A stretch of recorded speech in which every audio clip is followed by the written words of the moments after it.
Баршаңызға қайырлы күн достар, менің арнама қош келдіңіздер. Каналыма тіркеліп, лайк басып, комментарий қалдырып, өз ой-пікірлеріңізбен бөлісіп отырыңыздар.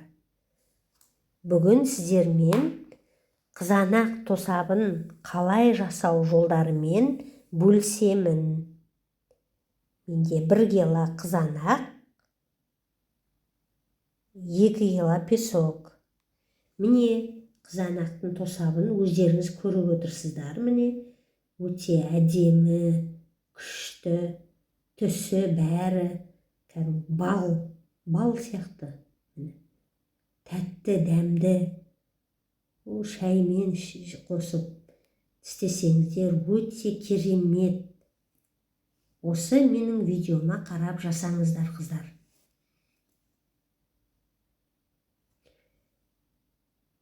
Қызанақ пен секер, басқа ештеңе қоспадым. Су, сосын жарты стакан су болды. Осыны.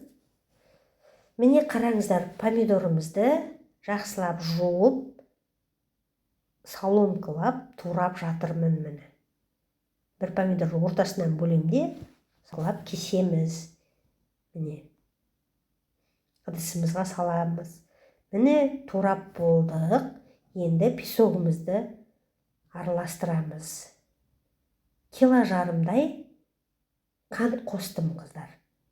Және жарты стакан қайнаған су.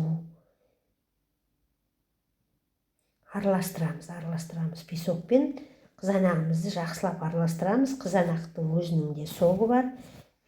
Қайнаған су қостық, жарты стакан. Міне 3 сағатқа қоямыз. Еріп болды деген кезде қайнатамыз. Кішкене газге қойып, қатты қайнатпаймыз, тек бетіне пенасы шыққанша, көбік шыққанша.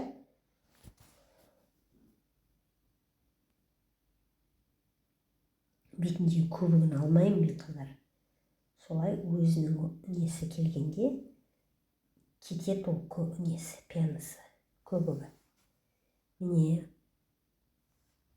1 кило қызанағымыз, бұның ішінде банағы 1,5 кило секер.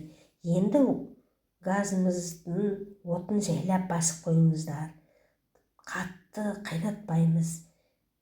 Жай отпен қайнатамыз. Араластырып тұрамыз. Араластыра береміз. Міне осының үстіне енді жарты килограмм қант қосамыз тағы да. Тағы жақсылап араластырамыз. Міне осыдан кейін вареньеміз әзір болады. Міне керемет түсін көріп тұрсыздар өздеріңіз. Күшті прямо. Жаңағы 2 кило қантпен 1 кило помидордан 2 банка 0,5-тан и тағы 1 банка 700 грамдық. 3 банка варенье шықты.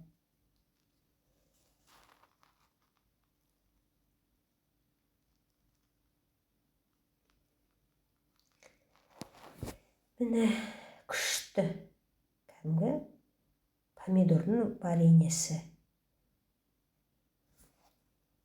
Қызанақ тосабы немесе қызанақ вареньесі. Міне енді қысқыға жауып қоюға болады.